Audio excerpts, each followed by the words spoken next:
अस्सलाम वालेकुम व्यूअर्स, मैं हूं मोहम्मद जमील। आप देख रहे हैं जीएस एकेडमी यूट्यूब चैनल। इस लेक्चर में हम डिस्कस करेंगे 9th क्लास का चैप्टर नंबर 2 जो कि रियल एंड कॉम्प्लेक्स नंबर का है। और रियल एंड कॉम्प्लेक्स नंबर में सबसे जो बड़ी बात है वो रियल लाइन को समझना है। तो इस लेक्चर में हम रियल लाइन को समझने में बड़ी ही आपकी मदद करेंगे। लेकिन उसके लिए ये देखें, जो क्वेश्चन नंबर 2 है वो सबसे पहले हम सॉल्व करेंगे। फिर हम क्वेश्चन नंबर 3 जो कि रियल लाइन के बारे में है, रियल लाइन का कॉन्सेप्ट आपका क्लियर कर देंगे। और ये रियल लाइन जो है ये बड़ी क्लासेस में भी यूज होने वाली है, तो आप इसको अच्छी तरह समझे, मेरे साथ जुड़े रहें। मैं आपको कॉन्सेप्ट से भरपूर ये लेक्चर देने वाला हूँ। इसमें आपने बहुत कुछ सीखना है। तो आए हम इसको करते हैं सॉल्व कि हमने इसको कैसे सॉल्व करना है। Real line it's a very important line. तो ये कैसे सॉल्व करते हैं। क्वेश्चन नंबर 4 के बारे में भी पढ़ेंगे कि इसमें क्या क्या चीजें हमारे लिए हैं। तो चलिए ये देखें, सबसे पहले तो हम कहते हैं कि क्वेश्चन लिखते होते हैं। सबसे पहले हम कैसे करेंगे, तो क्वेश्चन नंबर 2 जो है हमारे पास वो क्या है, यहाँ पर मैं लिखने लगा हूँ क्वेश्चन नंबर 2। तो क्वेश्चन नंबर 2 में लिखा हुआ है कन्वर्ट द फॉलोइंग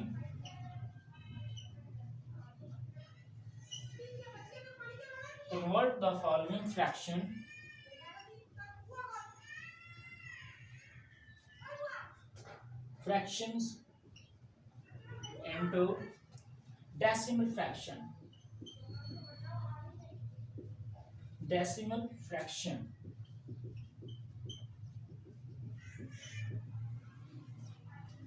नंबर 1 पे है। क्वेश्चन नंबर 2 का पार्ट जो 1 है वो गिवन दैट है हमारे पास 17/25।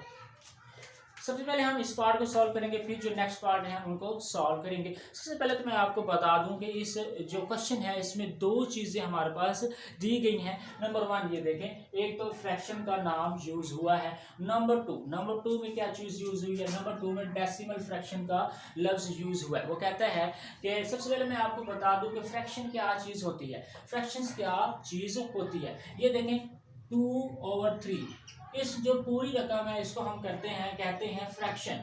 कहते हैं जब हम इसको डिवाइड करें या फिर कोई भी हो, हमारे पास अगर इस तरह का कोई टर्म हो फ्रैक्शन का, मैंने आपको बता दिया कि फ्रैक्शन किसको कहते हैं, 2/3 इसको कहते हैं हम फ्रैक्शन। डेसिमल फ्रैक्शन किसको कहते हैं, अगर हमारे पास जो 2.326 तो ये पॉइंट के बाद जो ये वैल्यू होती है इसको हम कहते हैं decimal fraction. It mean that कि ये इस क्वेश्चन को हमने इस फॉर्म में लेके आना है कि उसमें हमारे पास डेसिमल आ जाए। डेसिमल फ्रैक्शन जो है वो हम उसे क्या करेंगे, लेकर आएंगे। तो डेसिमल फ्रैक्शन किस तरह लेकर आएंगे हम, अब हम सीखते हैं कि इसको डेसिमल में किस तरह कन्वर्ट करना है। हम ऐसा करेंगे, सबसे पहले यहाँ पर क्या लिखते हैं बेटा जी, सोल्यूशन। हम इसका क्या करने लगे हैं, सोल्यूशन फाइंड करने लगे हैं। वही छोटी क्लासेस वाले ऐसा करें, प्रोसीजर करें। वैसे इसका एक और प्रोसीजर भी होता है। हमने क्या करना होता है, ये ऊपर वाला जो है इसको कहते हैं हम नोमिनेटर, और नीचे वाला क्या होता है इसको हम कहते हैं डिनोमिनेटर। हमने ऐसा करना होता है, अगर हम ऐसा करें कि नीचे वाले को 100 में कन्वर्ट कर दें। 100 में कैसे कन्वर्ट होगा, ये 25 पहले दिया गया, अगर हम इसको 4 से मल्टीप्लाई कर दें तो हमारे पास हो जाता है 17/100। जब हम इसको डिवाइड करेंगे तो एक और अलग आंसर देगा, लेकिन ये मेथड हम अडॉप्ट नहीं करेंगे। मैं आपको एक सिंपल तरीका जो कि आप छोटी क्लासेस के से पढ़ते आ रहे हैं वो हम तरीका क्या करेंगे, अडॉप्ट करेंगे और इस मेथड से आपको समझाएंगे ताकि आपको इसी तरीके से समझ में आ जाए। तो ये देखें जी, हम इनमें से कोई भी मेथड यूज नहीं कर रहे। हम ऐसा करेंगे, सिंपल ऐसा करेंगे कि जब हम डिवाइड करते हैं तो डिवाइड में क्या होता है कि 17 इसको हम अंदर रख देते होते हैं, 17 को अंदर रख देते हैं और नीचे वाले से करते हैं डिवाइड। अब ये देखिए, अंदर वाला जो डिजिट है ये छोटा है और बाहर वाला डिजिट बड़ा है। इसके लिए हम छोटी क्लासेस जैसे पढ़ चुके हैं कि अंदर वाला डिजिट अगर छोटा हो तो हम ऐसा करते हैं कि ऊपर हम इशारे लगा देंगे, इट मीन दैट डेसिमल लगा देते हैं और 17 के साथ 0 लगा देंगे। यहाँ पर हम क्या करेंगे, डेसिमल लगा देंगे और यहाँ पर क्या करेंगे, 0 लगा देंगे। अब क्या करेंगे, अब हम इसका टेबल पढ़ सकते हैं। ये देखिए 24 अगर हम करें 24 100 होता है और 26 हमारे पास 150 होता है। ये देखिए अगर हम 20 को 6 से मल्टीप्लाई करें, 6 5 30 बेटा, और 6 2 12 और 3 हमारे पास हो गया 12 तो 3 150। तो ये देखिए बेटा हमने 6 से मल्टीप्लाई किया है तो ये हमारे पास आंसर दे रहा है 50। ओके, अब इसको करेंगे सब्ट्रैक्ट, 0 में से 0 जाएगा तो वही हमारे पास 0 बचता है, 7 में से 5 चला जाएगा तो ये हमारे पास 2 बच जाएगा। अब ये देखें फिर हमारे पास ये 20 बड़ा है और सॉरी 25 बड़ा है और 20 बड़ा है, डेसिमल हमने पहले लगाया हुआ है, इसके साथ क्या करेंगे एक और 0 अटैच कर देंगे, लगा देंगे। जैसे कि आप छोटी क्लासेस में पढ़ते हैं, हम डेसिमल ऊपर लगाते हैं तो नीचे नीचे 0 लगा लेते हैं। एक्चुअली होता क्या है, एक्चुअली ये मैथ में क्या होता है, ऐसे नहीं होता मैथ में होता है बेटा जी कि ये 17 अंदर होता है और ये 25 को जब हम डिवाइड करते हैं तो यहाँ पर हम ऐसा करते हैं, यहाँ पर भी एक इशारे लगा लेते हैं और यहाँ पर भी एक इशारे में डिजिट लगा लेते हैं, और डिजिट लगाने के बाद यहाँ पर हम अपनी मर्जी के क्या करते हैं 0 जितने मर्जी चाहे लगा लेते हैं, और फिर ऐसा करते हैं कि ऊपर से 0 उतारते रहते हैं और ये सॉल्व करते रहते हैं जहाँ तक हमें आंसर रिक्वायर्ड होता है। लेकिन इस मेथड से बच्चों को समझ नहीं आती, तो इसलिए हम ऐसा करते हैं कि हम कहते हैं कि यहाँ हमने डिजिट लगा लिया, सॉरी यहाँ पर हमने इशारे लगा लिया है जो कि डेसिमल लगा लिया है, और डेसिमल लगाने से हमारे पास यहाँ 0 हमने लिख लिया और इस डेसिमल की वजह से ये 0 आ गया। ये हमारे पास सिंपल मेथड हम इस तरह सॉल्व करते हैं। तो ये देखें इसी तरह ये मैं आपको मेथड समझाऊंगा, ये वैसे मैंने आपको हिंट दिया है ताकि कुछ बच्चे होंगे अगर उन्होंने इस तरह किया होगा, अगर उन्होंने इस तरह किसी टीचर से समझा होगा तो वो इस तरह भी सॉल्व कर सकते हैं। तो ये देखें बच्चे, तो अब 25 क्या था हमारे पास 100 था, तो अब ये 20 टेंजा कितना होता है, तो ये 20 टेंजा होता है हमारे पास 200। यहाँ मल्टीप्लाई करके देख लेते हैं 25 को, अब 10 से मल्टीप्लाई करते हैं, मेरे ख्याल नहीं आता, रॉन्ग लिखा हुआ है हमने। 24 100 होता है, 28 होगा हमारे पास 200, 8 5 40 होता है हमारे पास, 4 हमारे पास कैरी किया गया है, 8 2 16 में 4 हम प्लस करेंगे तो ये 200, इट मीन दैट 8 से मल्टीप्लाई किया गया है, तो यहाँ हम क्या लिखेंगे 8। ओके, और ये हमारे पास क्या आया 200, यहाँ पे क्या आया 200, और ये हमारे पास फिनिश हो गया। इसका आंसर क्या हुआ कि हम 17/25 इसकी डेसिमल फॉर्म क्या है जो उसने हमसे पूछी थी वो है 0.68, इसका क्या हुआ आंसर हुआ। तो पहले को हमने सॉल्व कर लिया है, अब हम इसी तरह दूसरे को सॉल्व करेंगे। ये रफ जो वर्ग है मैं वो रिमूव कर देता हूँ। अब नेक्स्ट जो है वो नेक्स्ट क्वेश्चन करते हैं। तो नेक्स्ट क्वेश्चन करते हुए सबसे पहले क्वेश्चन लिखेंगे, क्वेश्चन नंबर 2 का पार्ट नंबर 2, ये है पार्ट नंबर 2। तो पार्ट नंबर 2 क्या कहता है हमें, पार्ट नंबर 2 है 19/4।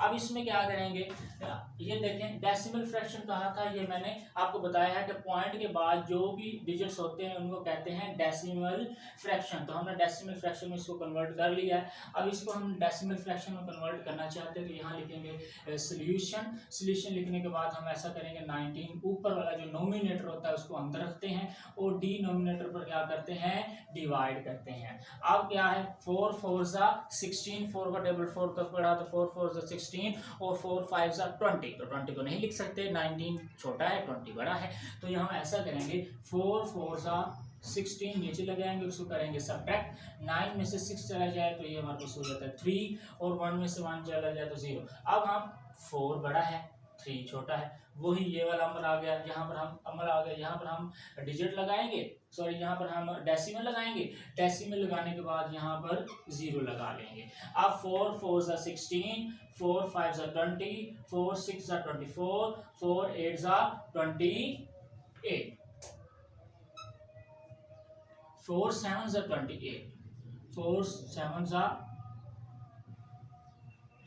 4 7 28।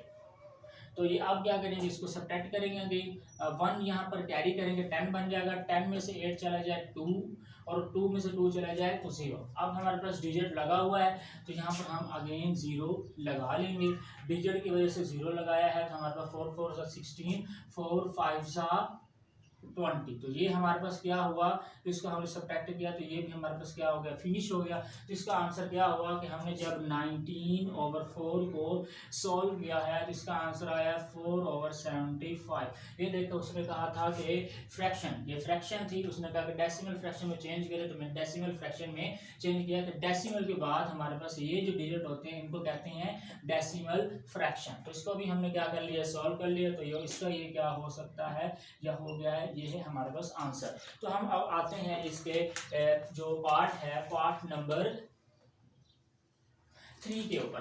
पार्ट नंबर 3 क्या कहता है हमें? पार्ट नंबर 3 हमें कहता है कि क्वेश्चन नंबर 2 का पार्ट नंबर 3 क्या है? 57/8। इसको करते हैं हम सॉल्व। इसको कैसे सॉल्व करेंगे? इसी तरह सबसे पहले सॉल्यूशन लिखेंगे। सॉल्यूशन यहाँ मैंने लिख लिया।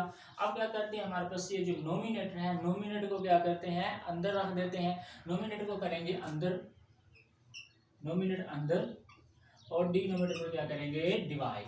अब ये देखें, ये है 57, तो 57 पर 8 का टेबल 8 8 जा 64 होता है। अगर 8 7 जा हो तो हमारे पास क्या बनेगा? 8 7 जा 56। टेबल आपको अच्छी तरह आना चाहिए, नहीं तो एग्जाम में आपके पास कैलकुलेटर्स भी होते हैं, तो कैलकुलेटर्स भी आप यूज़ कर सकते हैं, कैलकुलेटर्स भी यूज़ कर सकते हैं। लेकिन ये मेथड जो है ये आपने अडॉप्ट करना है ताकि चेक करने वाला क्या है उसको समझ आ सके कि बच्चे ने खुद अपने हाथ से किया है और वो आपको full marks they. It mean that rough work जो होता है वो चेक करेगा आपका कि उसने रफ वर्क किया हुआ है तो वो आपको फुल मार्क्स देगा, नहीं तो कैलकुलेटर का आपको हाफ मार्क्स भी दे सकता है। सो मैंने इसलिए रफ पेज जो है वो कर चुका हूँ। ये देखें 8 8 सा 64 होता है। ये देखें अगर 8 को मल्टीप्लाई किया जाए 7 के साथ तो हमारे पास 57 आंसर देता है। इसको 7 के साथ मल्टीप्लाई किया तो 57। अब ये 7 में से 6 निकाला 1। अब ये देखें ये हमारे पास 8 है, ये हमारे पास 1 है। अब हम यहाँ पर क्या लगाएंगे? इशारे लगाएंगे, डेसिमल लगाएंगे। अब डेसिमल लगाने की वजह से यहाँ पर लगा लेंगे 0। अब यहाँ 8 है, यहाँ 10 है। अब 8 1 जा 10, 8 1 जा 1, सॉरी 8 1 जा 8 होता है हमारे पास। ये अब सब्ट्रैक्ट करेंगे, 8 में से 10 चला जाए तो हमारे पास 2। अब हमारे पास डिजिट लगा हुआ है तो डिजिट लगने की वजह से यहाँ पर 0। 8 1 जा 8, 8 2 जा 16, 8 3 जा 24, लेकिन हम यूज करेंगे 8 2 जा 16, 8 2 जा 16। अब सब्ट्रैक्ट करेंगे 4। अब डिजिट हमारे पास लगा हुआ है इसलिए हम यहाँ पर 0 लगा लेंगे। तो यह देखें 8 4 जा 32 और 8 5 जा 40। यहाँ आप चेक कर सकते हैं 8 मल्टीप्लाई बाई 5 तो 40 होता है। ये देखें 40, तो ये हमारे पास फिनिश। तो यहाँ पर आंसर क्या हुआ? जब हमने सॉल्व किया 57/8 को तो ये हमारे पास आंसर थे। ये फ्रैक्शन को जब हमने सॉल्व किया है तो आंसर डेसिमल फ्रैक्शन में क्या दे रहा है? 7.125। तो हमारे पास ये आंसर दे रहा है। तो अब हमारे पास पार्ट नंबर 3 तक हमने सॉल्व कर लिया है। अब हम चलते हैं पार्ट नंबर 4 की तरफ कि पार्ट नंबर 4 हमें क्या कहना चाहता है और हमने इसको कैसे सॉल्व करना है। तो पार्ट नंबर 4 है हमारे पास 205/18। 205/18। अब हम इसको सॉल्व करेंगे, ठीक है बेटा जी। तो ये देखें सबसे पहले यहाँ क्या लिखते होते हैं? हम सॉल्यूशन लिखते होते हैं और यहाँ नोमिनेटर को क्या करते हैं? अंदर रख देते हैं और डिनोमिनेटर को क्या करेंगे? डिवाइड कर देंगे। यहाँ देखें ये है 20, तो ये देखें 1 लगा के यहाँ 18 लगा सकता हूँ। 1 18 जा 18 और यहाँ पर करूँगा सब्ट्रैक्ट। यहाँ 1 कैरी किया 10 बन गया, 10 में से 8 चला जाए 2, यहाँ 1 बचा हुआ है, 1 में से 1 चला जाए तो 0। अब ये देखें ये 5 है, 2 है तो ऊपर से उतारेंगे हम 5। तो 18 1 जा 1, 18 1 जा 18 और 18 2 जा 36। तो हम 36 नहीं लगा सकते, हम लगाएंगे 18 1 जा 18। तो यहाँ पर 1 लगाएंगे और यहाँ पर क्या होगा? 18। अब करेंगे सब्ट्रैक्ट। 5 में से 8 तो नहीं जा सकता, हम ऐसा करेंगे कि 2 में से 1 कैरी करेंगे, 15 बन जाएगा। तो 15 में से जब 8 चला जाए तो हमारे पास 7 बचते हैं। तो 7 है, ये 18 है, ये 7 है, तो हमारे पास ये अच्छा नहीं है। तो यहाँ पर क्या करेंगे? हम डेसिमल लगाएंगे और डेसिमल लगाने की वजह से नीचे क्या लगा लेंगे? 0 लगा लेंगे। अब क्या करेंगे? अब हमारे पास ये 18 है और ये 70 है। अब 18 का टेबल पढ़ते हैं तो ये देखें 18 मल्टीप्लाई बाई 4 करते हैं तो 72 बनता है। तो हमारे पास ये 18 3 जा हमारे पास 54 बनता है। तो यह 18 3 जा 54 लगा लेते हैं हम। अब ये 1 यहाँ कैरी किया, 10 में से 4 चला जाए 6, और यहाँ 6 बचा और 6 में से 1 चला जाए तो हमारा 6 में से 5 चला जाए तो हम बचता है 16। ओके 1 बचता है, टोटल 16 बन गया। अब क्या करेंगे, अब ये 18 है और ये 16 है। अब हमारे पास क्या डिजिट डेसिमल लगा हुआ है, डेसिमल की वजह से यहाँ पर हम खुद 0 लगा लेंगे। अब 160 है। अब ये देखिए अगर हम 18 को मल्टीप्लाई कर देंगे 6 के साथ तो रिजल्ट आता है 108 जो कि कम है। 18 को अगर मल्टीप्लाई कर देंगे 8 के साथ तो 144। अगर हम 18 को मल्टीप्लाई कर देंगे 9 के साथ तो 18 मल्टीप्लाई विद 9 तो 162 बढ़ गया। तो 18 अगर 18 को जब 8 से मल्टीप्लाई करेंगे तो क्या आंसर देगा, 8 64, यहाँ 4 लगाया, 6 हमारे पास कैरी किया गया। अब 8 1 8 में 6 प्लस किया तो ये 144 तो ओवरऑल रिजल्ट हुआ। तो ये देखें 1 से 8 में जब प्लस करेंगे 6 तो हमारे पास 8 और 6 कितना बना बेटा 14। तो यहाँ पर लगाएंगे 144 और यहाँ पर सब्ट्रैक्ट करेंगे। सब्ट्रैक्ट करने से हमारे पास आंसर क्या आता है, वहाँ कैरी करेंगे 10 में से 6 4 चला जाए तो 6 बचता है हमारे पास। यहाँ 5 में से 4 चला जाए तो यहाँ बचता है 1। तो रिजल्ट हमारे पास क्या आया 16 बच गया। हमारे पास क्या हुआ, डेसिमल हमने किससे मल्टीप्लाई किया 8 के साथ। अब डेसिमल लगा हुआ है, यहाँ पर क्या करूँगा 0 लगा लूँगा। तो ये अगेन क्या बच गया हमारे पास, तो अगेन ये 164 बच गया। तो ये देखें ये हमारे पास चलता जा रहा है। अब अगेन हम 8 से करेंगे तो 144, ये देखें फिर हमारे पास 16 बचेगा, लगा हुआ इशारिया हमारे पास लगा हुआ है, डेसिमल लगा हुआ है तो वहाँ 0 144 ये हमारे पास चलता जा रहा है। हमें बस ये 3 डिजिट तक ही काफ़ी। हम ऐसा करते हैं एक और डिजिट लगा लेते हैं 8, यहाँ पर सब्ट्रैक्ट करेंगे 116 ओके और 0 लगाएंगे 144 और ये जहाँ तक स्टॉप कर लेते हैं। हम कहेंगे कि 205 और 18 इज इक्वल टू, तो डेसिमल फ्रैक्शन की आंसर क्या है 11.3888 और सो चलता जा रहा है। तो ये क्वेश्चन क्या हुआ, चलता जा रहा है। तो हमारे पास ये क्वेश्चन जो है वो चलता जा रहा है। अब हमारे पास जो नेक्स्ट क्वेश्चन है वो नेक्स्ट क्वेश्चन है क्वेश्चन नंबर 2 का 4.4 हमने सॉल्व कर लिया है। अब 5 की तरफ चलते हैं। ये हमने किया था 205, हाँ जी बिल्कुल सही किया हमने। अब हम नेक्स्ट क्वेश्चन को सॉल्व करते हैं। तो नेक्स्ट क्वेश्चन जो है यहाँ से करते हैं रहू। हमने पार्ट नंबर 4 तक पहुंच चुके हैं। अब कौन सा पार्ट देखेंगे, पार्ट नंबर 4, पार्ट नंबर 5, ये है हमारे पास पार्ट नंबर 5। क्वेश्चन नंबर 2 का पार्ट नंबर 5 है 5/8।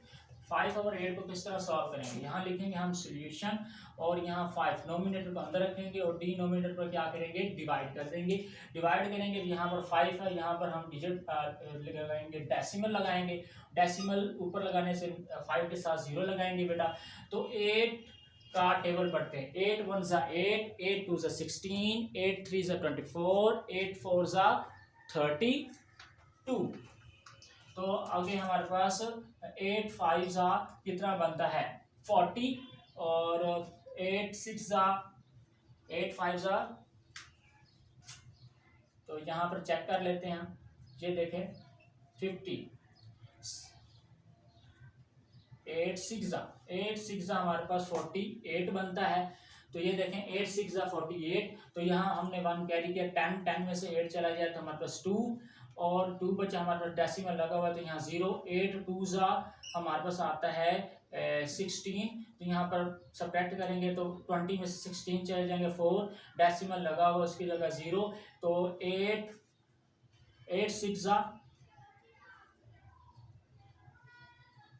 8 5 ज़ा 40, 8 का टेबल 5 तक पढ़ेंगे तो 40 बनता है। तो हमारे पास ये पूरा हो गया। तो यहाँ पर इसका जो आंसर है वो है 5/8 बराबर है डेसिमल फ्रैक्शन का आंसर जो है 0.625 ये आंसर आ चुका है। अब हम करेंगे नेक्स्ट क्वेश्चन, इसका जो कि लास्ट है।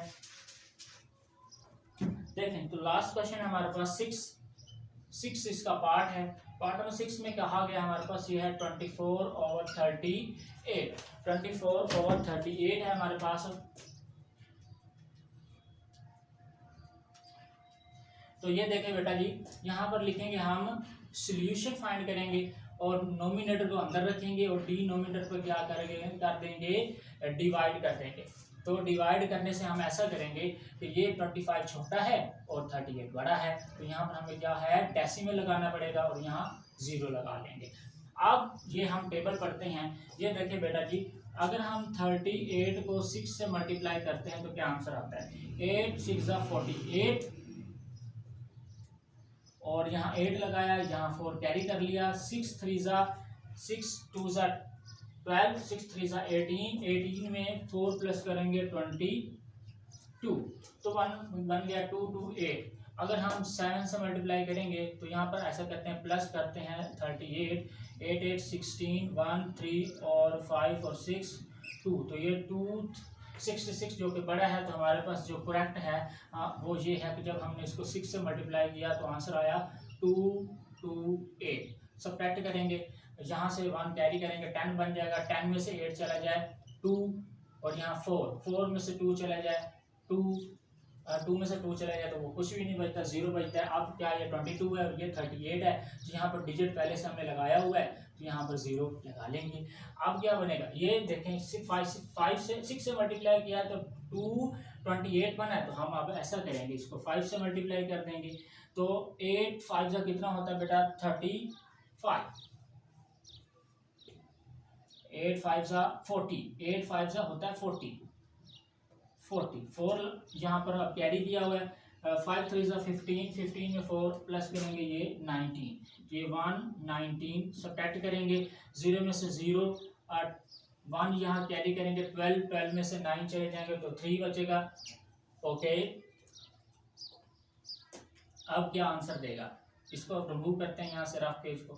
अब यहाँ डिजिट लगाया हुआ है, पहले हमने किससे मल्टीप्लाई किया था, पहले हमने मल्टीप्लाई किया था 6 के साथ, फिर 5 के साथ, ओके, और फिर अब हम डिजिट लगाया है 0। अब हम किसके साथ मल्टीप्लाई करें तो 300 बने या 300 से कम बने। अगर हम 38 को मल्टीप्लाई करते हैं 7 के साथ, ये देखें 7 8 56, ठीक है, 6 लगा और 5 कैरी, 7 3 21 21 और 5 26, 266। तो ये देखें बेटा जी, तो यहाँ पर दोबारा चेक कर लेते हैं।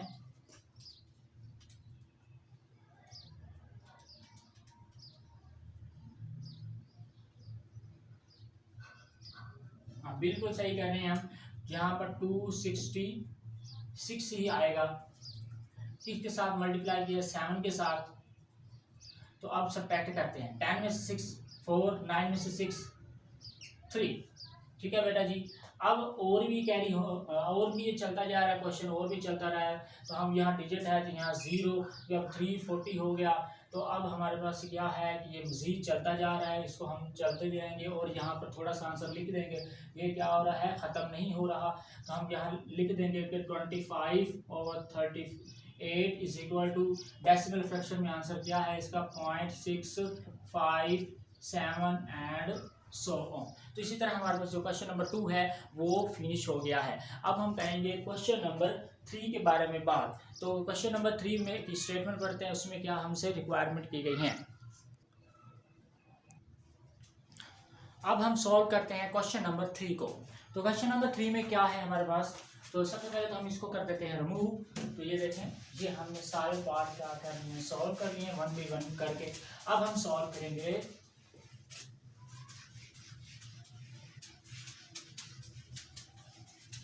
Part number 3, question number 3, sorry. अब ये क्वेश्चन नंबर 3 में क्या बात की गई है, तो ये क्वेश्चन भी हम रिमूव भी कर देंगे।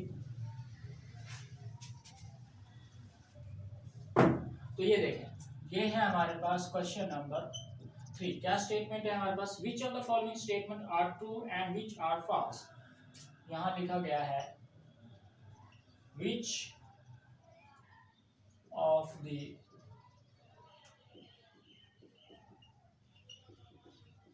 following statement are true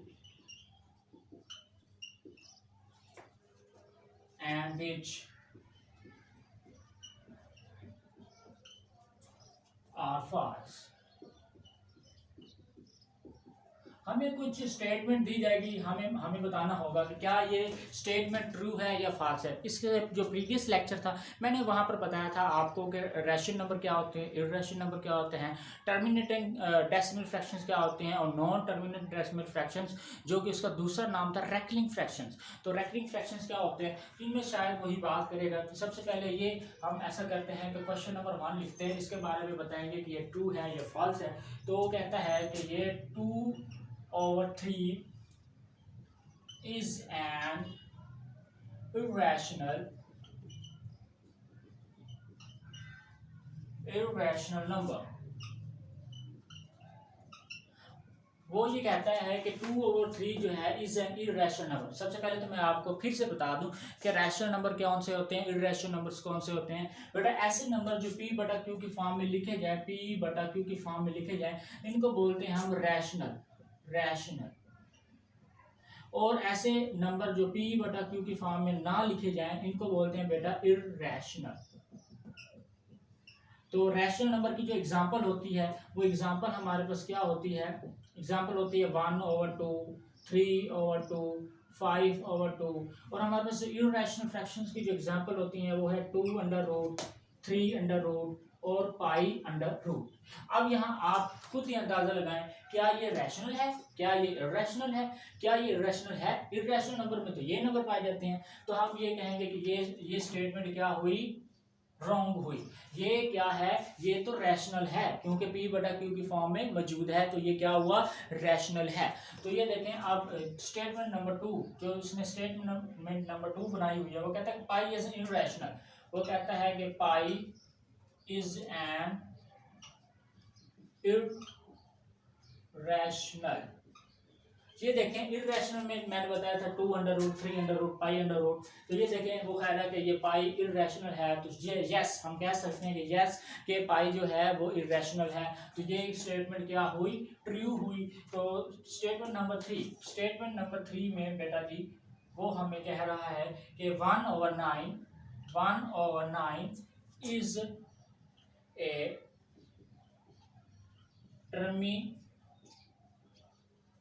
terminating fraction। अब आपको मैं टर्मिनेटिंग और नॉन टर्मिनेटिंग के बारे में बता सकता हूँ। नॉन टर्मिनेटिंग का दूसरा नाम रैकलिंग भी होता है। सबसे पहले जब हम टर्मिनेटिंग का नाम लें, टर्मिनेटिंग क्या होता है,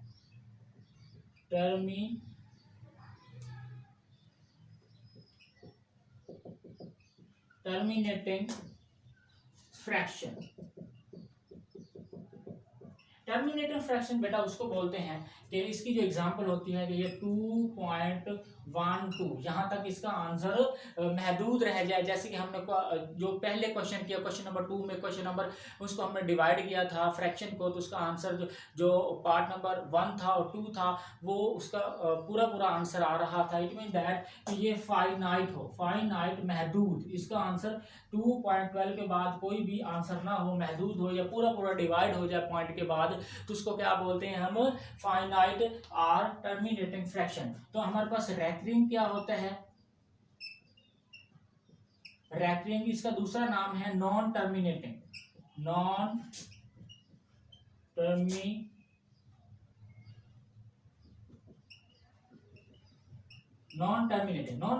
होता है हमारे पास कि हमारे पास 2 पॉइंट, तो ये हमारे पास आगे क्या है 1 2 3 एंड सो ऑन चलता जाए। जब हम नॉन टर्मिनेटिंग का लफ्ज आए तो हमारे माइंड में लफ्ज आ जाना चाहिए, यहाँ पर फाइनाइट है तो यहाँ पर इनफाइनाइट, ये लामहदूद।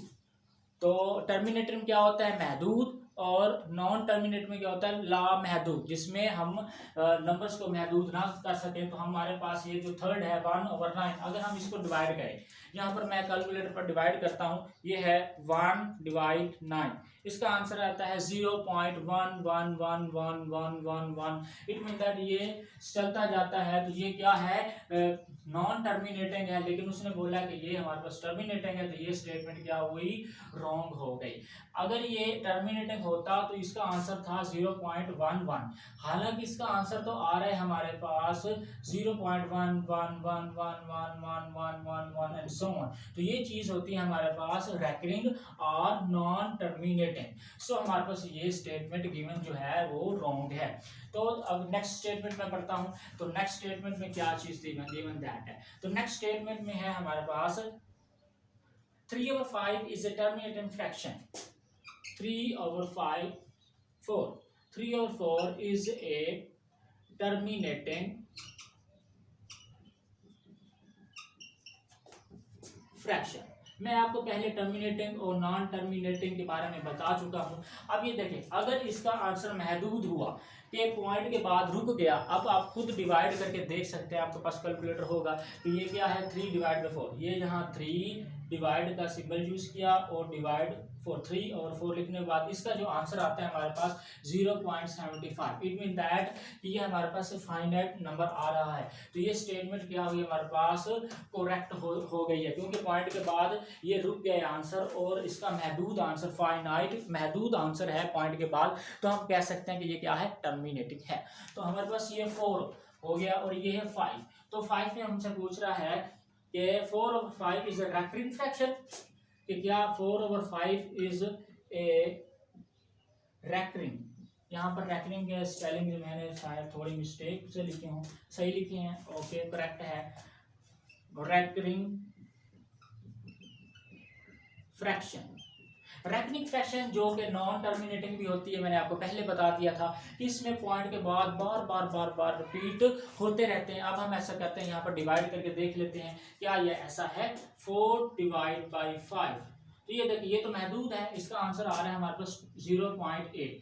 इट मीन दैट ये चलता नहीं जा रहा कि 0.8888859999 हो, तो ऐसी बात नहीं है। तो हमारे पास ये गिवन स्टेटमेंट क्या है, रॉन्ग है। तो आप लोग क्या करें, अपनी बुक्स के ऊपर इसको लगा लें। अब जो नेक्स्ट क्वेश्चन है वो नेक्स्ट क्वेश्चन है हमारे पास नंबर 4। ये क्वेश्चन इंतहाई इंपॉर्टेंट है, ये है रियल नंबर का, जो कि मैं आपको पहले भी बता चुका हूँ। लेक्चर के शुरू में मैंने बताया था कि ये क्वेश्चन हम सॉल्व करेंगे जो कि बहुत ही कंसेप्चुअल है और आपने बड़ी तवज्जो से समझना है, क्योंकि ये बड़ी क्लासेस में भी यूज़ होती है रियल लाइंस, और ये रियल नंबर के बारे में बताया जाता है। तो चलिए हम इसको जल्दी जल्दी रिमूव करते हैं और अपने असल क्वेश्चन की तरफ चलते हैं।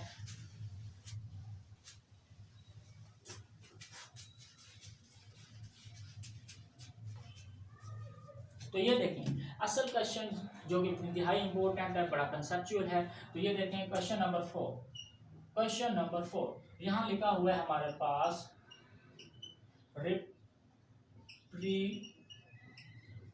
रिप्रेजेंट द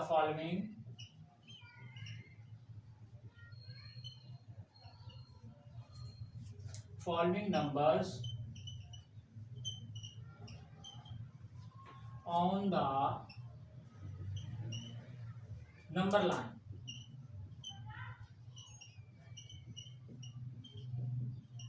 नंबर लाइन पर हमने इसको जाहिर करना है। पहला जो है क्वेश्चन नंबर 4 का पहला पार्ट है वो है 2/3। वो कहते हैं, सबसे पहले हमने क्या किया था कि 2/3 को सॉल्व किया था। वो कहता है कि 2/3 को लाइन के ऊपर जाहिर करें। सबसे पहले हम क्या करते हैं बेटा, तो यहाँ आपको बताएंगे कि इसको लाइन के ऊपर किस तरह जाहिर करते हैं। आपने ऐसा करना है, एक यहाँ पर स्ट्रेट लाइन क्या करनी है, ड्रा कर लेनी है। आपने ऐसा करना है, रूलर यूज़ करना है, इट मीन दैट पैमाना इस्तेमाल करते हुए, स्केल इस्तेमाल करते हुए यहाँ पर बिल्कुल स्ट्रेट लाइन लेनी है। अब मेरे पास तो पैमाना नहीं है, रूलर नहीं है, मेरे पास कोई स्केल नहीं है, तो मैंने हैंड से लिया। आपने वहाँ पर पेपर में क्या करना है, पैमाना यूज़ करना है, रूलर यूज़ करना है। ओके, तो यहाँ पर ये वाला सिंबल यूज़ कर देना है, यहाँ पर और यहाँ तक। इसका मतलब क्या होता है, कुछ स्टूडेंट्स को नहीं पता होता कि हम ये वाला एरो क्यों लगाते हैं। इसका मतलब होता है कि फॉर एवर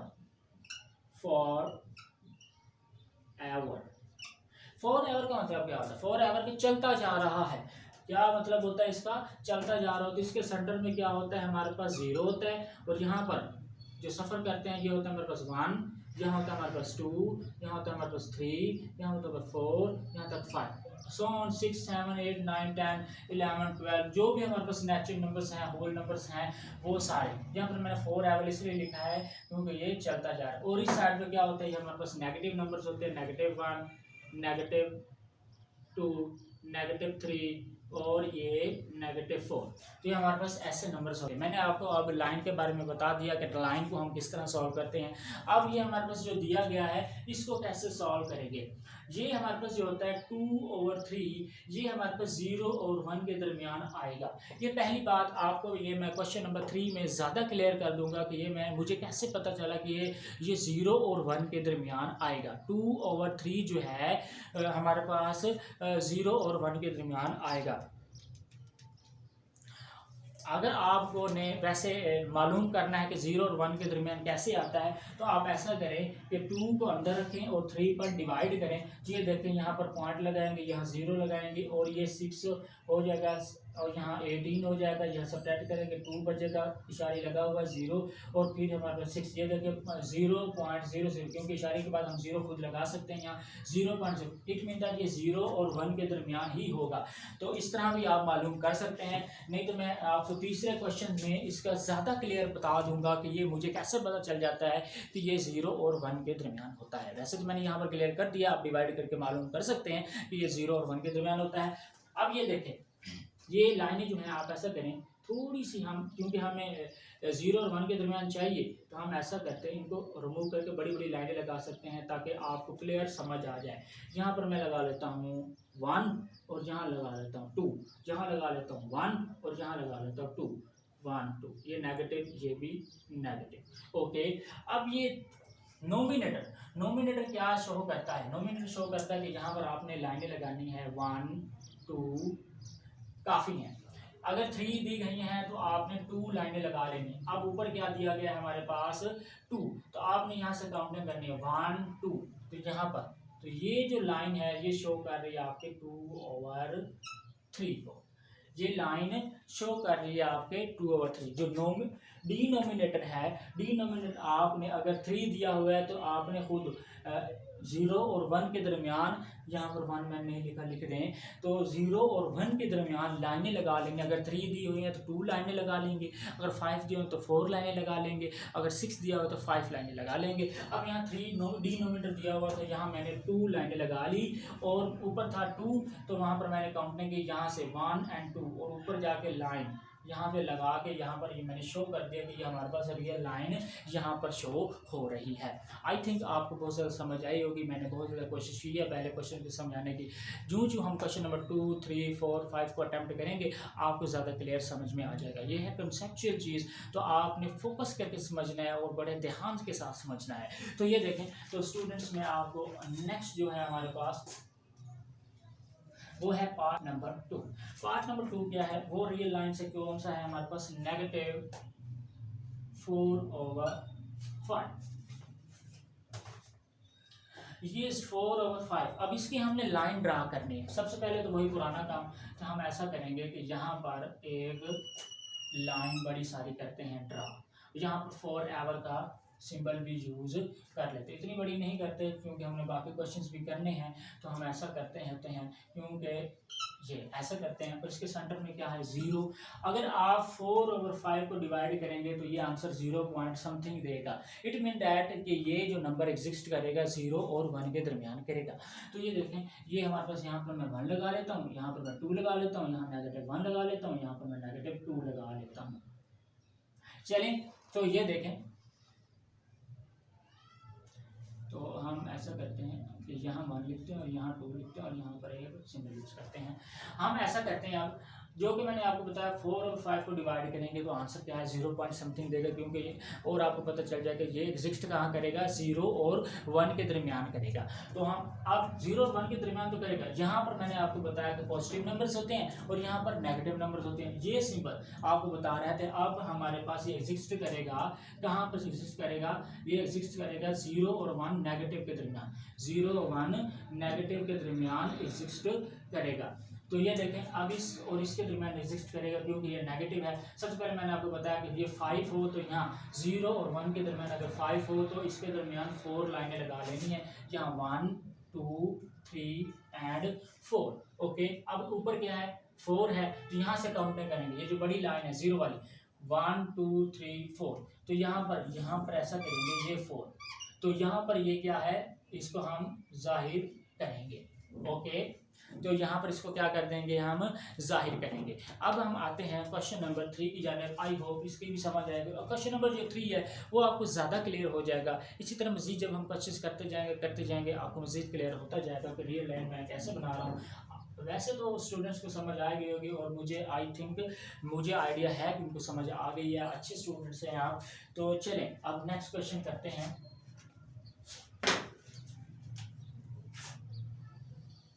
तो नेक्स्ट क्वेश्चन है क्वेश्चन नंबर 4 का 3 पार्ट। क्वेश्चन नंबर 4 का 3 पार्ट जो गिवन दैट है वो है 1 होल 3/4। वो है हमारे पास 1 होल 3/4। अब इस लाइन से आपको ज़्यादा क्लियर होगा कि मैं किस तरह लाइन, वैसे तो मैं बताता हूँ कि डिवाइड करके आपको पता चल जाता है कि ये लाइन पर कहाँ एग्जिस्ट कर रहा है। 0 और 1 के दरमियान एग्जिस्ट कर रहा है, 1 या 2 के दरमियान एग्जिस्ट कर रहा है, या 3 या 4 के दरमियान एग्जिस्ट कर रहा है। तो ये देखिए सबसे पहले इसका क्या करेंगे, यहाँ पर करेंगे रियल लाइन ड्रा। अब यहाँ पर करेंगे हम 0, यहाँ होगा हमारे पास 1, यहाँ होगा हमारे पास 2। चलो यहाँ थोड़ा सा और बड़ा कर लेते हैं, यहाँ पर होगा हमारे पास 3, यहाँ पर होगा हमारे पास -1 -2 एंड -3।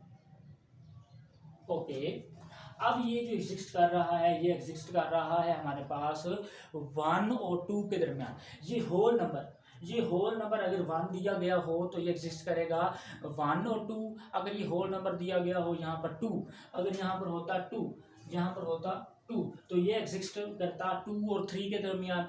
अगर ये यहाँ पर दिया होता हमारे पास 4, तो रियल लाइन पर ये एग्जिस्ट करता 4 और 5। एक डिजिट हम बढ़ा देते हैं, तो यहाँ पर ये दिया गया हमारे पास 1, तो अब ये रियल लाइन पर एग्जिस्ट करेगा 1 और 2 के दरमियान, 1 एंड 2 के दरमियान यहाँ पर एग्जिस्ट करेगा। अब ये देखें डिनोमिनेटर क्या है 4, यहाँ पर मैं ऐसा करूँगा 4 दिया गया तो लाइन कितनी लगा लूँगा 3, 1 2 3, और ऊपर नोमिनेटर क्या है 3, तो यहाँ पर मैं काउंट करूँगा 1 2 3, तो ये हमारे पास 3/4, 1 होल 3/4 यहाँ पर जाहिर हो जाता है। तो इस लाइन को भी मैंने क्या कर लिया, शो कर लिया है। अब नेक्स्ट पार्ट की तरफ चलते हैं। आई होप आपको समझ आ रही होगी जो मैं आपको बताना जा रहा हूँ। तो ये देखें, तो आगे हमारे पास है पार्ट नंबर 4। तो पार्ट नंबर 4 ये देखें कितना कॉन्सेप्चुअल है, आपने इसको समझना है ताकि आप मज़ीद इनको सॉल्व कर सकें। तो ये हमारे पास है 4 पार्ट में आता है हमारे पास -2 होल 5 और 8। तो 5 और 8 कैसे, तो ये देखिए आपने ऐसा करना है कि यहाँ पर एक रियल लाइन ड्रा कर लेनी है। तो यहाँ पर रियल लाइन ड्रा करने के बाद 4 एवर जो ये लगा लेना है आपने, और यहाँ पर सेंटर में क्या करेंगे 0, सेंटर ये नहीं बन रहा, ये बन रहा है 0, और यहाँ पर क्या करेंगे, यहाँ पर 1, यहाँ पर करेंगे 2, यहाँ पर करेंगे 3। ये देखिए यहाँ पर 2 है, इट मीन दैट ये 2 और 3 के दरमियान एग्जिस्ट करेगा। मैंने आपको पहले भी बताया कि 2 हो तो ये एग्जिस्ट करेगा 2 और 3 के दरमियान। अगर यहाँ होल नंबर क्या हो 3 हो तो ये एग्जिस्ट करेगा 3 और 4 के दरमियान। तो यहाँ पर 2 है तो ये, अब ये यहाँ पर क्या होगा -1 -2 एंड -3। तो ये देखें यहाँ पर नेगेटिव दिया गया, यहाँ इट मीन दैट ये एग्जिस्ट करेगा 2 और 3 के दरमियान, 2 एंड 3 के दरमियान यहाँ पर एग्जिस्ट करेगा। ओके, अब ये डिनोमिनेटर क्या दिया गया 8, तो हम ऐसा करेंगे यहाँ पर कितनी लाइनें ड्रा करेंगे, 8 दिया जाए तो हमने लाइनें ड्रा करनी है 7। तो यहाँ पर लाइनें ड्रा करेंगे 1 2 3 4 5 6 7, और यहाँ पर लाइन थी बड़ी जो कि शो कर रही है इसको 1 एंड 2 को। अब यहाँ से काउंटिंग करेंगे, ऊपर क्या है 5, 1 2 3 4 5। तो आपने ये इक्वल डिस्टेंस लेना है, क्योंकि मेरे पास रूलर नहीं है तो आपने इक्वल डिस्टेंस ही लेना है। ये 1 2 3 4 एंड 5, तो इस पर हम शो करेंगे -2 होल 5 और 8। तो यहाँ पर ये शो कर रहा है। तो इस क्वेश्चन को भी हमने सॉल्व किया। आगे हमारे पास क्वेश्चन नंबर है जो इम्पोर्टेंट है, इंतहाई इंपॉर्टेंट है, वो है हमारे पास क्वेश्चन नंबर 5 एंड 6। तो हमारे पास कौन सा क्वेश्चन है 5 एंड 6 जो है इंतहाई इंपॉर्टेंट क्वेश्चन है। क्वेश्चन नंबर 6 तो इंतहाई इंपॉर्टेंट है बिकॉज उसमें कोई अलग ही थिंग यूज हो रही है। तो चलिए हम सॉल्व करते हैं क्वेश्चन नंबर 5 और क्वेश्चन नंबर 6 को। तो ऐसा करते हैं हम ये क्वेश्चन यहाँ से करते हैं रिमूव, और यहाँ पर अटैम्प्ट करेंगे हम क्वेश्चन नंबर 4 था, तो यहाँ पर आ रहा है क्वेश्चन नंबर 5। तो क्वेश्चन नंबर 5 हमें क्या दिया गया है, क्वेश्चन नंबर 5 को हम अटैम्प्ट करते हैं। तो यहाँ पर है क्वेश्चन नंबर 5। तो क्वेश्चन नंबर 5 हमें गिवन दैट है 2 होल 3 और 4। इसको हम कैसे अटैम्प्ट करते हैं। सबसे पहले तो मैंने आपको जैसे कि बताया कि हम यहाँ पर क्या करते हैं, रियल लाइन ड्रा करते हैं। ये थोड़ी मैंने बड़ी रियल लाइन ले ली है। तो ये देखें यहाँ पर लिखेंगे हम 0, ये फॉर एवर होता है कि हमारे पास चल रहा है। तो यहाँ पर लूँगा यहाँ 1, और यहाँ पर लूँगा 2, यहाँ पर ले लेता हूँ 3, ओके, और यहाँ पर ले लेता हूँ -1, यहाँ पर ले लेता हूँ -2, और यहाँ पर ले लेता हूँ -3। अब उसने बोला, मैंने आपको बताया था अगर होल नंबर भी में 2 हो, इट मीन दैट ये एग्जिस्ट करेगा 2 और 3 के दरमियान, 2 एंड 3 के दरमियान अब ये एग्जिस्ट करेगा। मैंने आपको तमाम क्वेश्चन में बताया। अब ये 3 और 4 क्या बयान करेगा, हमें 4 जो डिनोमिनेटर है, इट मीन दैट 4 है, तो हम 2 और 3 के दरमियान लाइनें लगाएंगे 3, 1 2 एंड 3। आपने ये जो डिस्टेंस है इक्वल रखना है। ये डिस्टेंस क्या इक्वल रखना है, मेरे पास तो पैमाना नहीं है, लेकिन मैं आपको समझाने के लिए बड़ी कोशिश कर रहा हूँ कि आपने इक्वल डिस्टेंस लेना है। और ऊपर क्या है 3, तो यहाँ से काउंटिंग करेंगे 1 2 3। तो रियल लाइन कहाँ पर शो होगी, 2 होल 3/4। तो ये नंबर लाइन यहाँ पर शो हो गया है। अब जो क्वेश्चन नेक्स्ट है वो इंतहाई इंपॉर्टेंट है। उसके लिए मैं ऐसा करता हूँ, 2 क्वेश्चन को रिमूव कर देता हूँ, और 2 क्वेश्चन को रिमूव करने के बाद यहाँ पर मैं करता हूँ सॉल्व। ऐसा करता हूँ, बड़ी फिगर बना लेंगे। तो यहाँ तीसरे को रिमूव भी कर देते हैं। इंतहाई इंपॉर्टेंट क्वेश्चन हमारे तरफ आने लगा है। तो इंतहाई इंपॉर्टेंट क्वेश्चन क्या है, तो इंतहाई इंपॉर्टेंट क्वेश्चन ये है कि अब वो क्वेश्चन नंबर है 6। वो कहता है कि 5 अंडर रूट को आपने रियल लाइन के ऊपर क्या करना है, शो करना है। 5 को क्या करना है, शो करना है। सबसे पहले तो मैं आपको ये बता दूं कि इसमें हम यूज़ करते हैं पाइथागोरस थ्योरम। पाइथागोरस थ्योरम को यूज़ करेंगे। वो क्या होता है, एक्चुअली हम यहाँ पर ड्रा करते होते हैं राइट ट्राइंगल,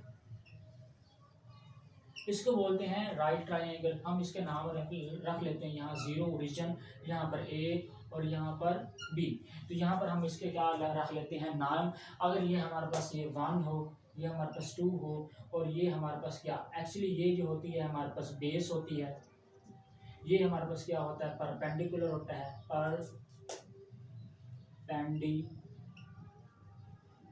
और ये क्या होता है हमारे पास, हाइपोटेन्यूस होता है। इसको h/p से जाहिर कर देता हूँ। चलो, तो ये किसके बराबर होता है, ये इसको कहते हैं हम इसमें हम अप्लाई करेंगे कौन सा थ्योरम, इसमें हम अप्लाई करेंगे अब पाइथागोरस थ्योरम।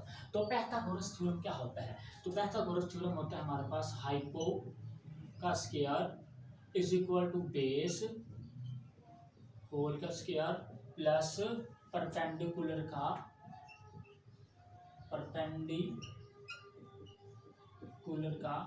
स्क्वायर। अब ये देखें हाइपो क्या है, ये हाइपो बेटा, ये देखें यहाँ पर हाइपो लिख देता हूँ मैं। तो ये देखें, और हाइपो जो है हमें दिया गया यहाँ पर क्या आएगा, तो ये देखें हाइपो क्या आएगा, ये स्क्वायर इज इक्वल टू, ये देखें बेटा, ये यहाँ पर मैं लेता हूँ 5, चलो ले लेता हूँ, ओके, क्योंकि यहाँ में 5 के बारे में बताया गया है। तो यहाँ पर मैं इसके अंदर 5 पुट कर देता हूँ, ये है 5, ओके। तो ये देखें, तो ये हमारे पास बेस क्या दी गई है, बेस हमारे पास 1 दी गई है, प्लस, और यहाँ पर इसका क्या है, स्क्वायर है, और यहाँ हमारे पास 2 क्या दी गई है, ये हमारे पास ये दिया गया। तो यहाँ पर हाइपो ही लिख लेते हैं, ओके। तो ये देखें हाइपो, तो ये देखें हाइपोटेन्यूस का स्क्वायर इज इक्वल टू 1 + 4, तो ये बन गया 5। तो ये देखें हाइपोटेन्यूस बराबर आया है 5 अंडर रूट, ओके। तो ये 5 अंडर रूट क्या आया हमारे पास, हाइपोटेन्यूस, जो कि शो कर रहा है हमारे पास 0 O और B के दरमियान। अब हम रियल लाइन से इसको करते हैं शो। तो ये कैसे शो होगा, यहाँ पर ड्रा करता हूँ मैं।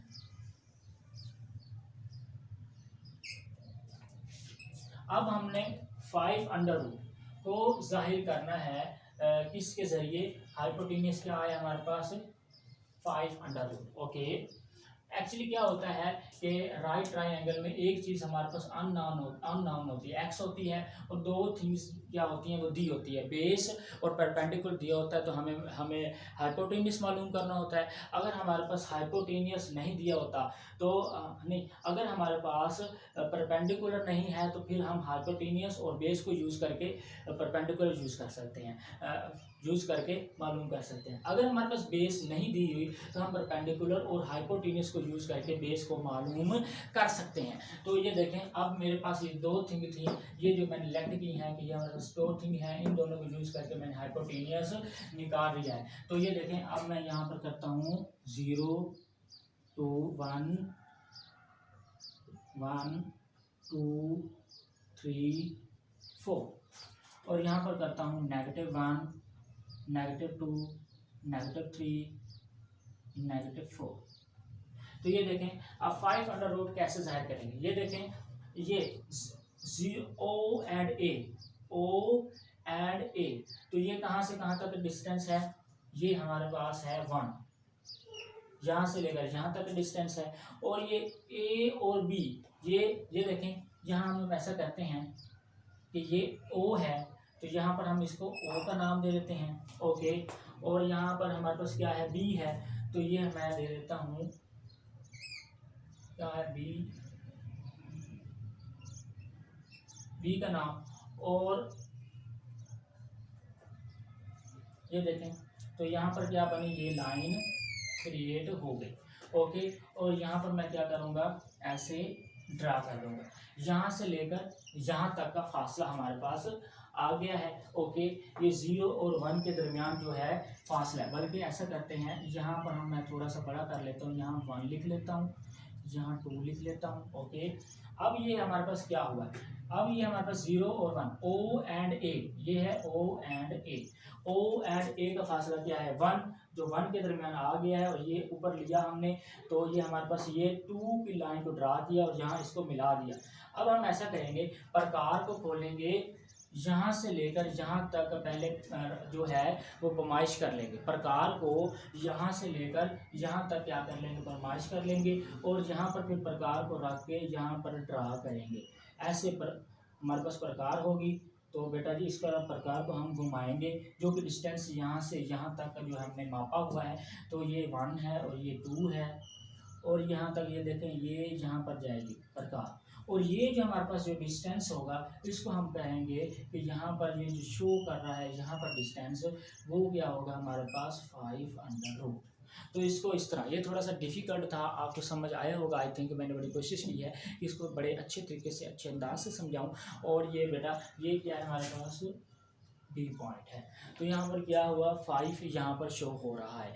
तो मिलते हैं हम नेक्स्ट लेक्चर में। नेक्स्ट लेक्चर में हम आपके साथ डिस्कस करेंगे क्वेश्चन नंबर, यहाँ पर हमने 4 को डिस्कस किया, क्वेश्चन नंबर 5 और 6 रहता है, उसको हम डिस्कस करेंगे। तो नेक्स्ट लेक्चर में मिलते हैं बड़े कंसेप्ट के साथ। तो ये क्वेश्चन बहुत ज़्यादा इंपॉर्टेंट है, आप इसमें इसको ज़रूर करना है हैंड के साथ, और प्रकार जो है यहाँ से लेकर यहाँ तक पहले पैमाइश करके खोल लेनी है, फिर यहाँ पर प्रकार रखनी है, और यहाँ पर इसको क्या करना है, इस तरह घुमाना है, और फिर इसके साथ ये वाली जो लाइन है यहाँ पर ड्रा करके ये 5 अंडर रूट लगा लेना है, और यही इसका आंसर होगा। ओके, खुदा हाफिज़, मिलते हैं नेक्स्ट लेक्चर में।